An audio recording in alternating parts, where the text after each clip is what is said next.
for a lady to sit next to a stove that is all four plates is on, the kettle is boiling, and the husband sitting next to her, and a loaded gun is tapped in front of his head, bleeding, where they tell him, listen, I'm going to shoot you if you don't give me the safe key. To hear this from a lady from 89, 81 years old, it's horrific. My guest is Johan Kloppers.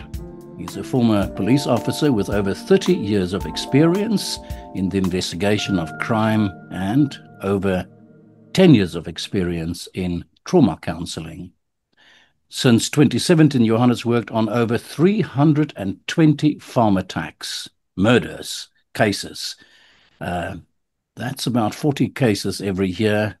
That's between 3 to 4 cases every month, which means that for the past 8 years, Johan, you've dealt with family victims, the victims of farm attacks, inclusive farm murders, every single week. John, thank you so much for the opportunity. Yeah, with this intro, it just takes one's back to put it into perspective like you did it now. It's nearly on a daily basis that you deal and you meet with people going through these horrific crimes, and yeah, it becomes part of your life. It's like you say, the last 7 years, 8 years, I've been a part that I don't would like to share or wish it on my worst enemy. Yeah. But I believe it's a passion that I'm doing it, and I'm grateful for the opportunity to be here to walk this actual short path with people going through these events and incidents. Yeah, you said somewhere I read, and I think it was in Marula Media, you said this is not work, this is not a job you do, this is a calling. That's 100%, yes. And some days the calling is difficult, more difficult than other days. And then you also get a question, but why? And I sometimes don't, it does come back to it's a calling, and there is people that's going through this alone. Many instances you have an old lady or a mom or a dad that the partner passed away, and after a funeral or after incident, they move off the farm, and suddenly there's no one, and you are basically the last outpost that they reach out to, and for that I'm very glad to be here for people. Let's go back to the beginning. How did you first become involved in counseling these victims? I know you were a policeman before, so just take us back to how your career started and how you got involved in counseling farm murder victims. Yeah, it's quite interesting if you go and walk back in your own memory and history. I grew up also in a very small town called Brits in the Northwest Province in South Africa. Mm. And I was on a farm. I grew up, my granddad, he was a farmer, and you grew up in this very nice culture and being free to do what you want. And as you went through school and you came to a point, and it was basically a decision between going to the defense force and going to the police. And basically, the uniform made me the decision to say police looks a bit better. So I joined the police in '89 at my training, and then between '89 and '92, I was a uniform policeman. And like I said, in those days, this small police station, crime was not very high, but we had a lot of motor vehicle accidents. And it came to a point where I testified a lot regarding accidents where people were also unfortunately killed. Yeah. And I came to a point and say, listen, I had enough of blood. I want to do something else. Yeah. So I had an opportunity in '92 to went to the fraud unit, the commercial crime in Pretoria, where I spent the next 7 to 8 years as a commercial crime investigator of fraud, corruption, and then it came to a point where I resigned, and I went into the private industry, private sector, staying in the forensic field. Seeing that I'm a Christian also, it came to a point where I believe that there's more into helping people. And I got an opportunity in 2014. My first studies, I did a counseling course at University of Pretoria in the beginning of counseling. It was a year course, and what caught me there was that my first uh, study I had to do was a picture of a suitcase. And all that it said is, this is your suitcase of life. You must take everything out and put it back. Mhm. And there I realized that memory is something that keeps with us. It stays with us. It becomes part with us. And if we don't deal with it, it's going to get you into trouble. Yeah. So I went into further studies. And then in 2017, I got the opportunity to join AfriForum. They had a trauma unit at that stage that specialized and only focused on farm attacks, farm murders. Uh-huh. And due to my expertise, that's where I became part of them, and where I spent the last 7 years until last year, to 2024, ongoing focusing on farm attacks, farm murders, traveling the whole country via vehicle or by aeroplane, and meeting with people and do the whole process of dealing with people from, like you said, there was instances where you were basically nearly the first on scene, waiting for the specific people to arrive, confirm if there was any still alive, and then you will start this process of trauma counseling, assist people where they were arrested. You will be a part of obtaining affidavits and going through the court process as well. Yeah, yeah. What was Johan? Just from my understanding of it, when you joined AfriForum, you joined this unit. You came from the police. Obviously, you had your university studies. What was the focus of what were you doing? Was it more of an investigative nature, or was it right from the start involved in dealing, counseling with the victims? Seeing of my experience and my background, it fitted into what I wanted to do at that stage. And that was basically to assist people that went through a farm attack, to provide emotional support, but also the investigation side as well. Because there was this gap in call it in the market for sailors, and someone was in an attack, and now they have to do an affidavit or they have to go to court, and it's a Uh-huh. secondary trauma that you have to go through. So my main focus was to assist firstly as a counselor, emotional support, providing trauma counseling, and then to take it on from there to see the court process through as well. Can you give me an idea of what happens when something as terrible as you've experienced so many times happen, the moment when you arrive there? The victims, does the police, the state provide assistance in terms of the psychological and emotional support? Question is, the police, the state, when they come for assistance, do they have people there on the scene to hold the hand of the victim? Not that I know of. There's so many organizations that have their own volunteers to do that. But like I say again, the police actually are there to investigate crime. And that's what many times for me also a concern. You just went through this horrific incident, and now the police van stops there and they want you to make an affidavit now. Yeah. That also comes down to a point, your first 72 hours after an incident, you are on this high. There's no real way. I mean, counseling in that moment don't really help. To give someone medicine is the worst case scenario that you can do. So, and then because due to this, what basically happened when this trauma happened, and you're not actually wounded or there's any scars, but you are physical wounded. Your brain go into this state of where we say the two brain lobes, the one side is cognitive, the other side is emotional.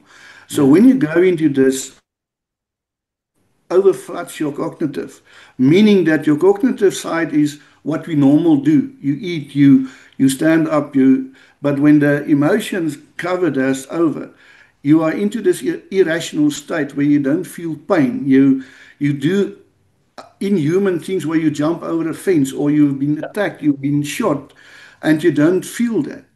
Yeah. And that is why it's so difficult. And again, the police are there, even your security firms, they are there we want to catch the criminal.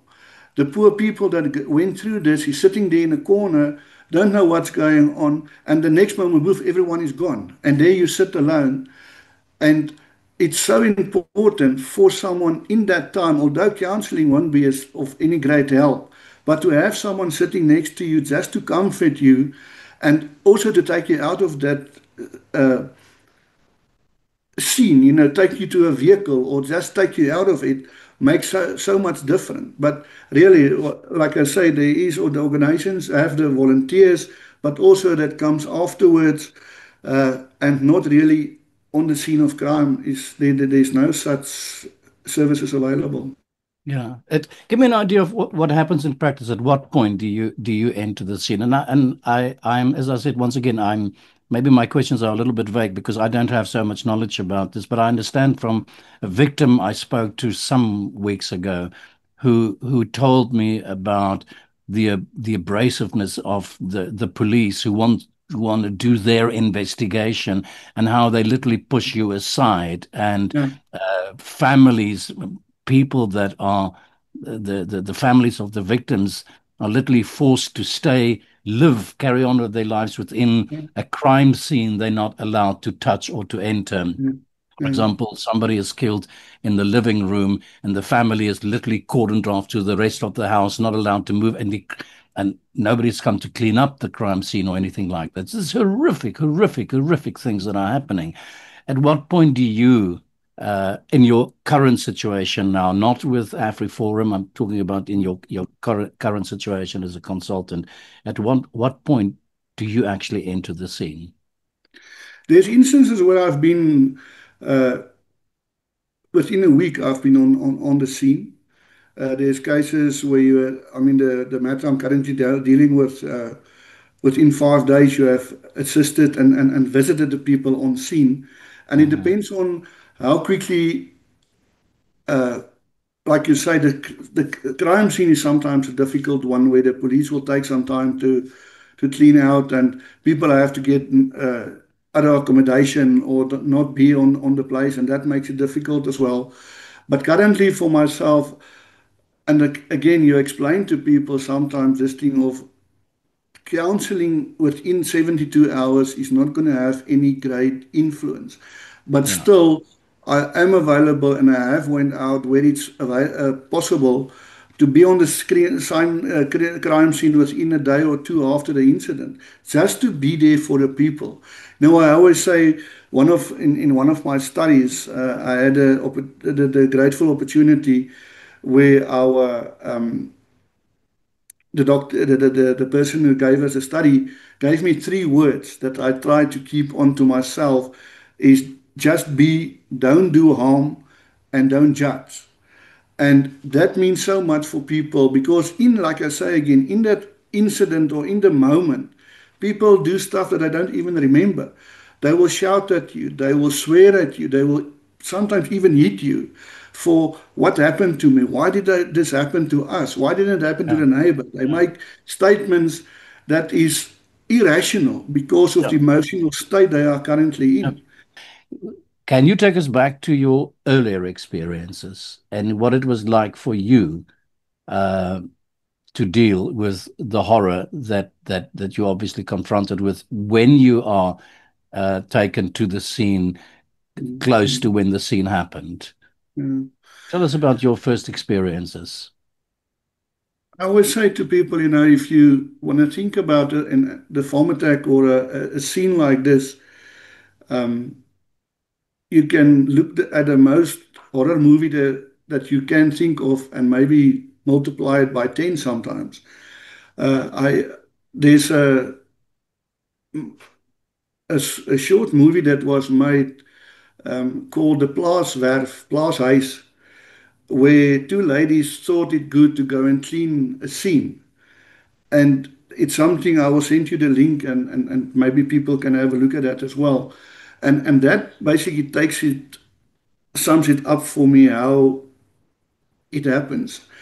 For me as well, to go out to a scene, I always say to people, I can't get to a point where, yeah, it's another farm attack, yeah, it's another farm murder.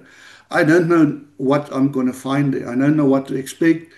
You have maybe some media information, but to get there to a scene, and like I said, there's some of them printed in my brain for life. A case in the Western Cape in Bonnievale where, I mean, the crime scene people took about 2 days to clean out the house. There's other instances where it, again, when you walk into that place, you will think maybe there was animal slaughtered. So much blood is there. That becomes part of your life. And then immediately I'll go into this of what did these people experience when this happened to them? For a lady to sit next to a stove that is all four plates is on, the kettle is boiling, and the husband sitting next to her and a loaded gun is tapped in front of his head, bleeding, where they tell him, listen, I'm going to shoot you if you don't give me the safe key. To hear this from a lady from 81 years old, it's horrific, and it stays with you. And that's like I say at the White Cross Monument again, the cases I've seen there, the crosses, the names. I mean, there's a case in Rustenburg that happened on a Saturday night. The family were having a braai, and suddenly they were overwhelmed by these assailants, these suspects. The children were in the house, small, between 4 and 12 years old. Their dad was dragged into the house. He basically was killed in front of them. And I was the Sunday morning on the scene, and the wife said to me, listen, we have to clean out the house. I went with her and family members, and we basically washed. It was white, I will never forget it. It was white tiles where you had to make a concoction of jig and chemicals just to get the most of the blood out of that. And I was doing it. I had this like called a survivor kit on my bucky that I have surgical gloves, that I have foot covers, a blanket, some water. When I go out, if I get a call, to be a bit prepared. But like I say, what you find on that scene, you can never be prepared. Yeah. Oorastad, one of the latest cases, the Echo Caves. I mean, the couple were brutally killed and then they were set alight. I was there about a week afterwards for 2 days alone there, and there I had the opportunity to try to understand the scene. I walked it through. And later on, one of the children asked me, listen, I want to go through the scene to understand what my mum had to went through. So Yeah. we spent for 2.5 hours walking through the scene where her mother actually lied and where she passed away. And for many people, that is also a bit of closure to get to that understanding. Because, I mean, we're still human. We want to know, why did this happen to my people? Yeah. And Yeah. many times in the court cases as well, you don't come to a point where it actually is stated to say, listen, I did A, B, C, or D for these reasons. Many times I say, like, being an old policeman, but still, I mean, 20, 30 years ago, how was crime in South Africa? You will wake up the morning and you will see, where's the kettle? Oh, the TV is gone. People will break in. You didn't even knew they break in. Now these days they wait for you. I mean, these court case or there's incidents where you will find slips on the scene where the people lied for a week, 2 weeks, waiting for people to come home. They had the opportunity to break in, but they still waited. I mean, people will come from church on a Sunday morning. They were at church, and these people were waiting for them, assaulted them, killed them. For what reason? It doesn't come to a point to actually state why are we doing this, what we do. Yeah. There are two aspects of what you just said to me that I would like to go deeper into. Uh, One is obviously the unnecessary, and it's a dumb word to use, but the excessive, extreme, almost evil kind of nature, the character of these crimes, So it's you cannot and don't want to describe it. It's so horrific it is, so evil, and I cannot but help to use the word evil it is. It's almost, forgive me for using terms like this, but it's almost satanic. Standing demonic. Some of the stuff that I've heard about. That's the one part. And the other part is what you just said now is the intent to harm the people. So it's not about stealing the radio set or the television or break open the safe or whatever the case may be. You said now, in your words, sometimes they wait for days. Yeah, yeah. So those two the particular violence of it all, the incredible uh, nature of these crimes, the evil nature of these crimes, and then the fact that it seems to be something planned to actually do harm to people. Yeah, That's the intent. yeah. Try to make your understanding of that. The first thing, there's not really remorse. There's also this thing of you can't, they, when they are confronted with, listen, for instance, the one case, the guy said, yeah, but they owned you 300 Rand. And on the scene of crime, the farmer's purse was there. There were 500 rand in his wallet. But still, he had to drag them out in the field, into the bush, in the cold winter of South Africa, tie them up with wiring on against trees, and then went back and took about 100,000 stuff on a trailer, and it was passed on. And when he was confronted with this, he didn't answer. He just looked at the prosecutor. So it again says, like you say, for me, the easiest conclusion for me is it must be demonic, it must be satanic, because there isn't a reason for someone to act like this. Yeah. It makes it so frustrating and heartfelt for me as well, and frustrated to come to this point. Why do you have to do it in this manner? Why do you have to take 4 to 6 hours to to set people alight, or to injure them in this way, or to cut off their fingers, or for what reason? Mhm. It is, you don't come to a proper answer for Yeah. why you do this.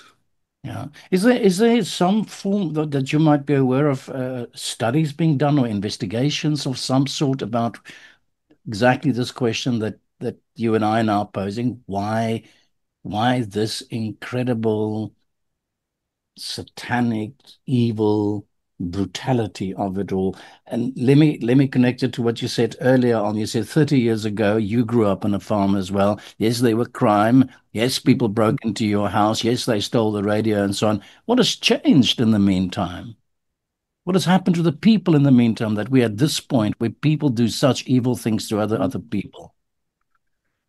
I don't have the answer. It comes down to it's a broken world, and even, I don't know, I think we will have to get into this, but even a culture-wise thing. I mean, I've worked with farm workers where they have been assaulted, where they have been shot. I mean, and they ask me to do the same thing and say to you, Mkulu, why is it happening? Here we're sitting in our small house at night, we bothering no one, and here these guys come, they kick open the door, they shot us, they took the what we don't have anything. And still it happens, and that's the thing, the sad thing with trauma. It doesn't see color, it doesn't see race, it doesn't look at age. I mean, it's from 2 to 3 years up to 80, 90 years old that people are assaulted and this brutally being killed in the most horrific manner that you can't believe. Yeah, yeah. Let's just clarify that as well, because we've it's been suggested by some, maybe with political motivations, that the particular violence, the torturing, the evil nature and aspects of these things happen to white farmers, Mm. but less so to, for example, a black farmer or black on black crime. Yeah. Is that something is that correct, or are you saying, because you just said to me, no, this violence knows no race, there's no It skin doesn't color? know race. I mean, Yeah. if I think that's off the top of my head, I mean, here in the Free State, I've been black farmers that have been killed and murdered. Swazireneke, a lady, a black lady that is farming. I mean, she was assaulted, she was shot. There's many cases, and like I said, farm workers as well. There's many places where your farm worker is look after the farm for the weekend, and he is attacked, he is tied up, he is killed. So it happens all over uh, with everyone. It doesn't. It's not to say it's specifically for a culture or ethnic group.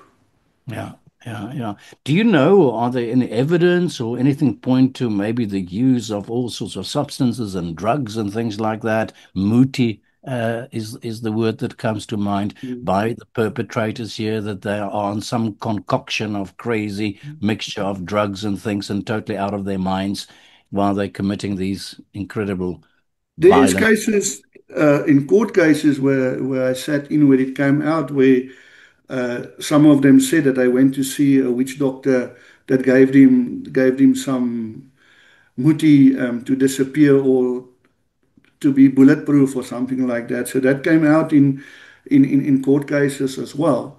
But still, like I say, your question about studies, I don't recall what I've had experienced, firsthand of people is where some of the people try to fight back, then the assault is sometimes, not to say it's worse, but it have an indication.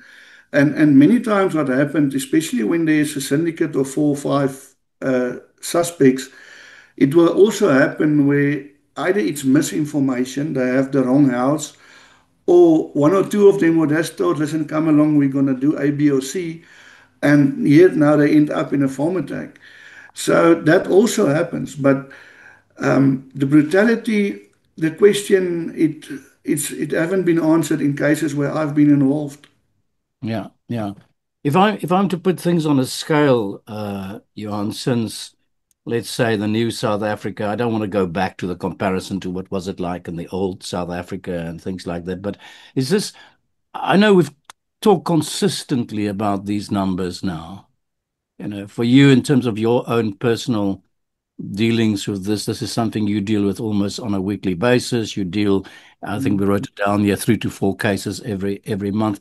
Is in terms of just the statistics, is this something that is growing bigger, or is this something that has just kind of remained on this kind of statistical level as we're experiencing it now?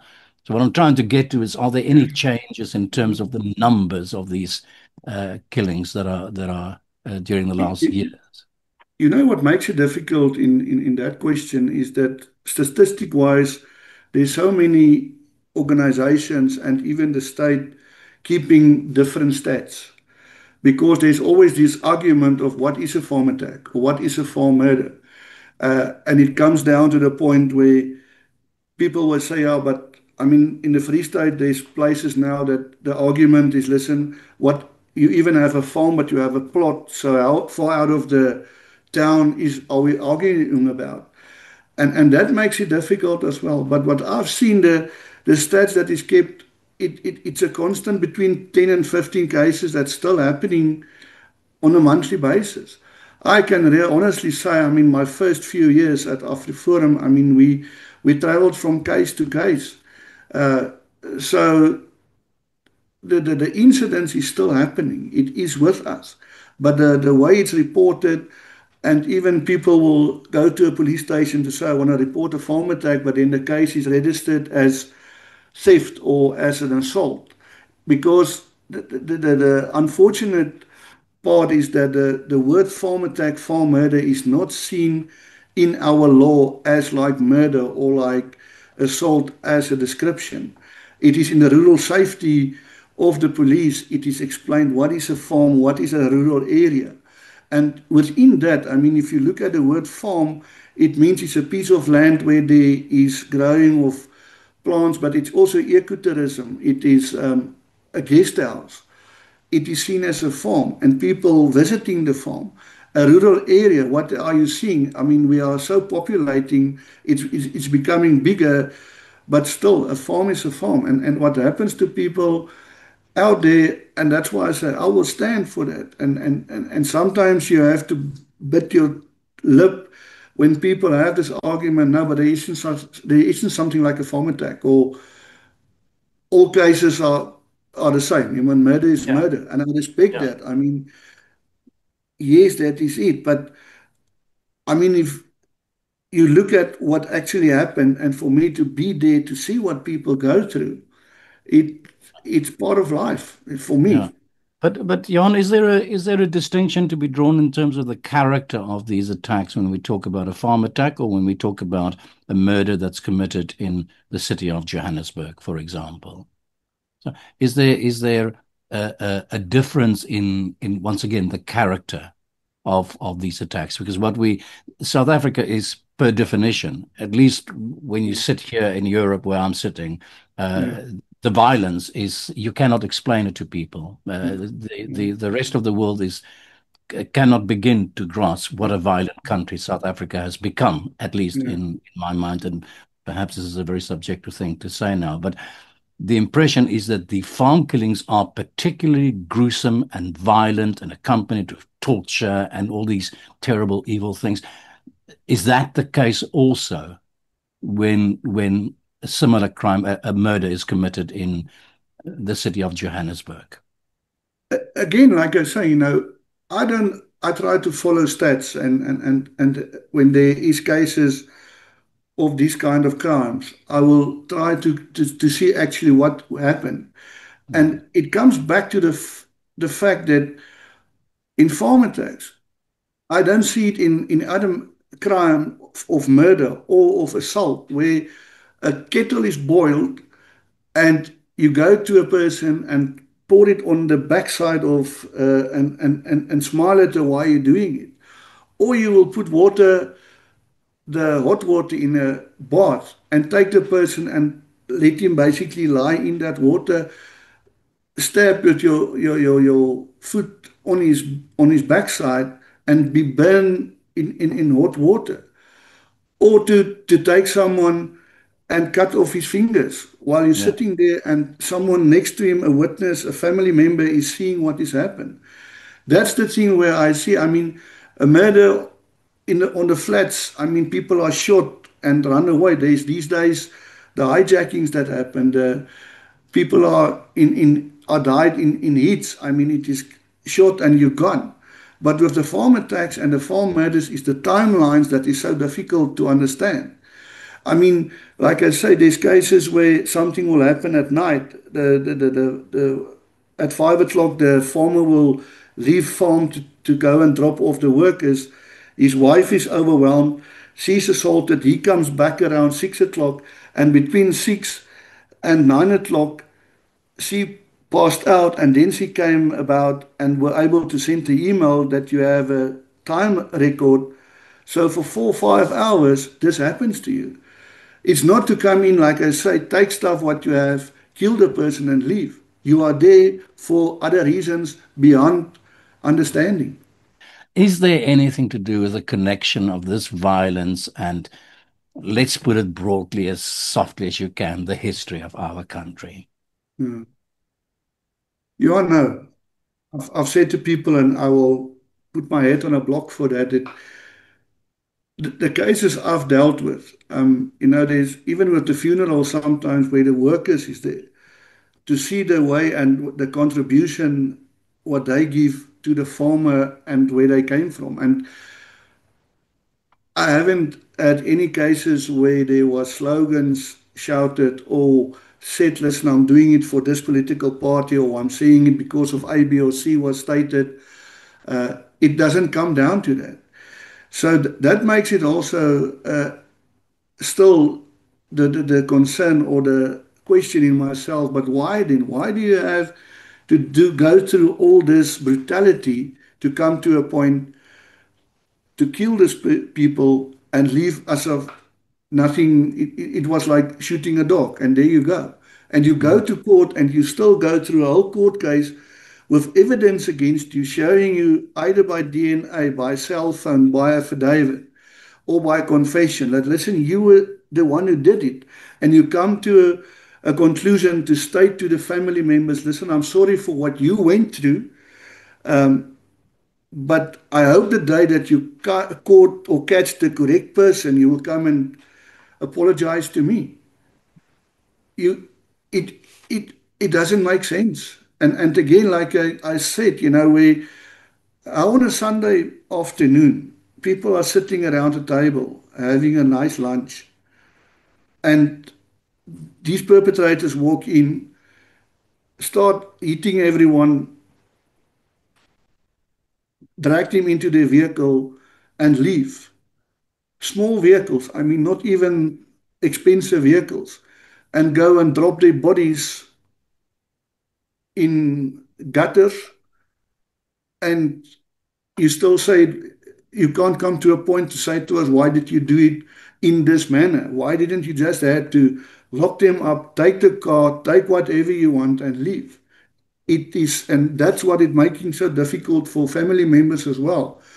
Where you sit with this, but why? Why did we have to go through this? Why? What did my parents went through? Why did my sister went through? She hadn't had glasses on. She was not seeing properly, and she was left in the coldest July winter in the Northern Cape, maybe still being alive. What did she felt while she was lying in that field? Hasn't it got to do with the people, the perpetrators here are, I would imagine, largely undereducated or totally uneducated people, largely underdeveloped or not very culturally sophisticated people. That that there is such a massive lack of human or a huge proportion of, please forgive me for the words that I'm using, of human development that had not yet taken place, and it might be the results of our history, etc., etc. That is to be discussed, but it's not human. Yeah. Is basically what I want to say, and there's no ways you can tell me that this is the action of a civilized human Yeah. being. There is something animal about it, and I'm not saying that certain people are animals or not animals. I'm just simply saying the acts would display to me a character that is of such primitive development to be able to do these things, unless the this whole thing is fired by chemicals, drugs, people just losing their minds. I agree with you, Johan. And again, when you see these people in court sitting there, and it still don't come to that point to explain to you. And the misinformation is something that sometimes, but it's still not an excuse. That doesn't make sense as well. When you have this farmer who have about 250 people that he's paying, and they are working for him, there's no problems with work-wise, and still either in between, or misinformation goes out that, listen, there is money on this farm, or listen, you have to come in and you will get a lot of money. That's also something I said the one day, and sometimes I have this picture. Maybe they have this idea of there's a safe in the house.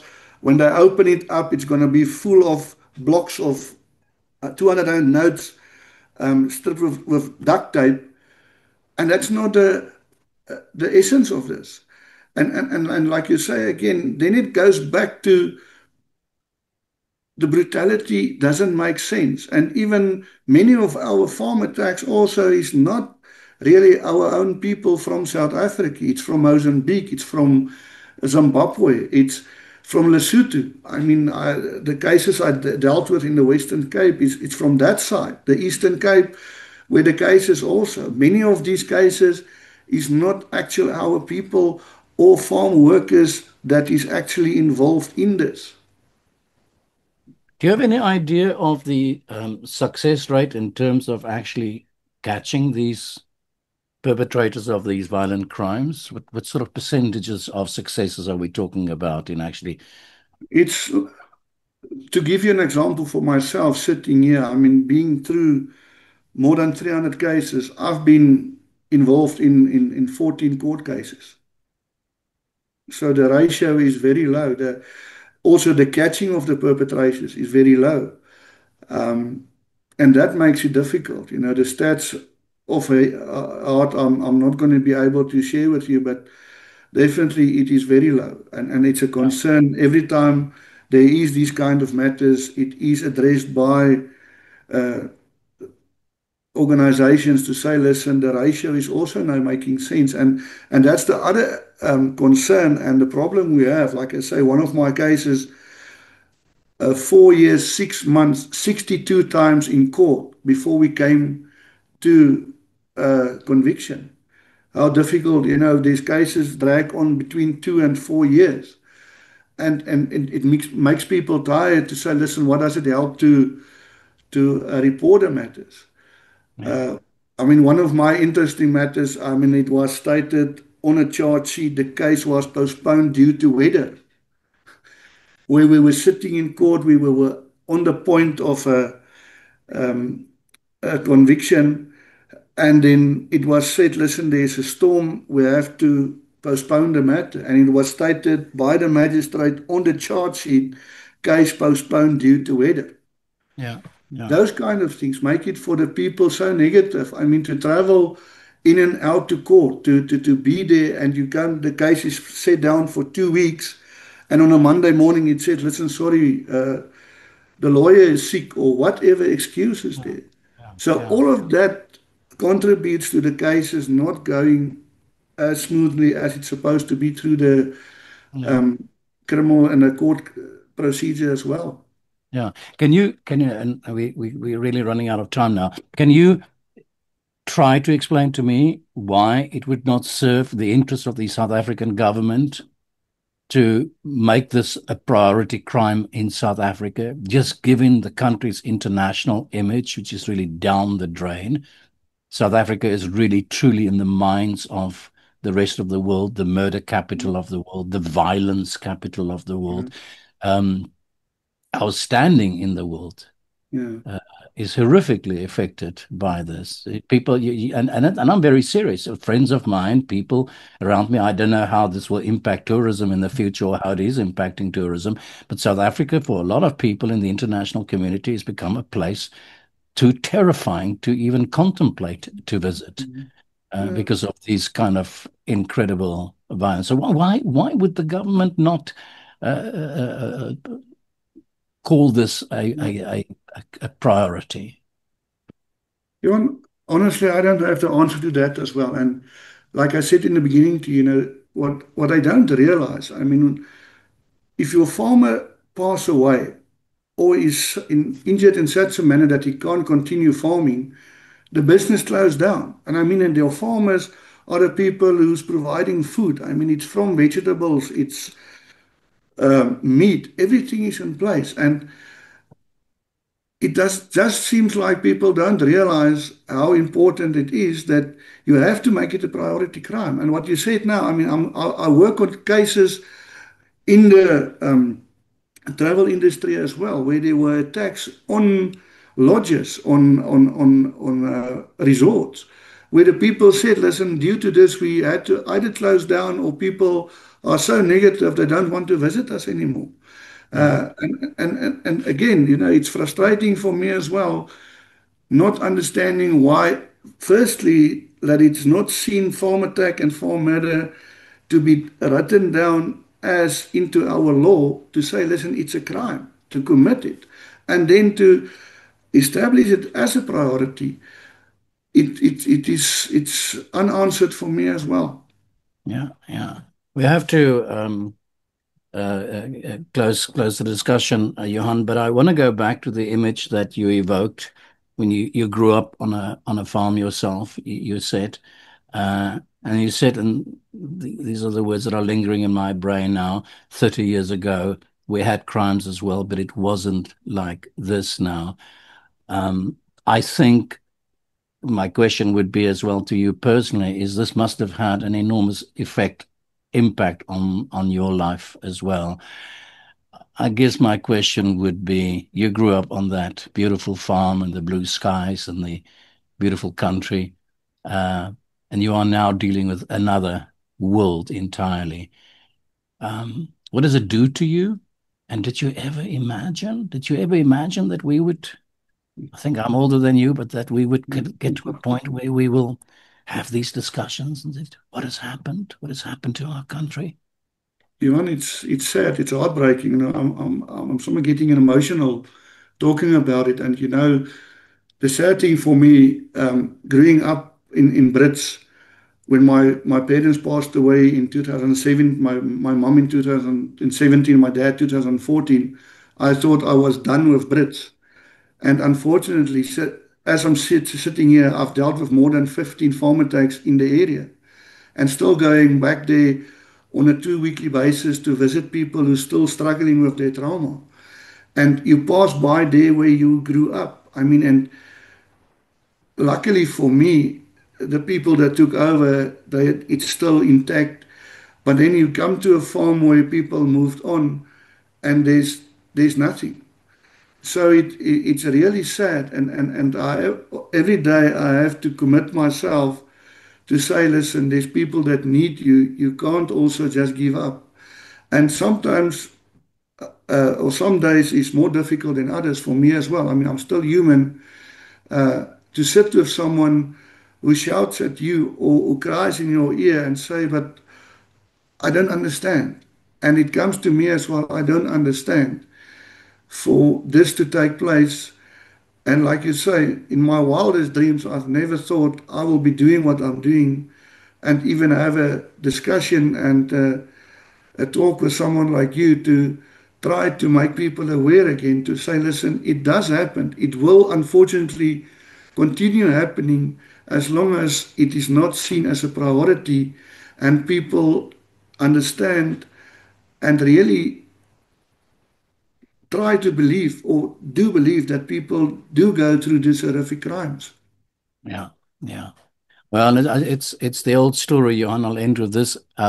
Once you actually, and I can say this truly to the viewers as well, once you start looking into the subject, you start realizing actually how ginormously big it is. And you start realizing what a ginormous impact it has on the entire South Africa. I'm of the opinion that we all, and I can't perhaps include myself because I'm sitting in the safety of a European capital, but that we are a traumatized people in South Africa. Johan Kloppers, thank you very much for talking to me about this. Thanks so much for your time. Thank you for the opportunity. I appreciate it. Be good to yourself.